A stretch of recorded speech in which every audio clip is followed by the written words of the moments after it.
Hello everyone, today I'll show you how to align fillable text boxes vertically and horizontally using Foxit PDF editor. Open your fillable PDF from Foxit PDF editor and listen fillable PDF and this text boxes and align all of this vertically and horizontally center. Now select from option and go select down arrow and select annotation and select your say text boxes.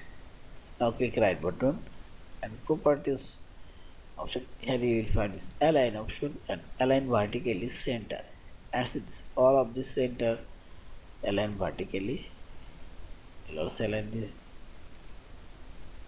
align vertically and see this all of the center align vertically. Also I'll align this two of this horizontally center. This is horizontally and see this horizontally. This two of this also align horizontally and see this to also align horizontally and see this.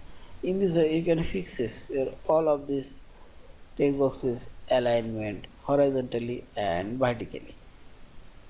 This to also align horizontally. Yeah, this is. And finally select this file option, save or save as a fillable PDF from. Thank you for watching. Subscribe, like, share and comments.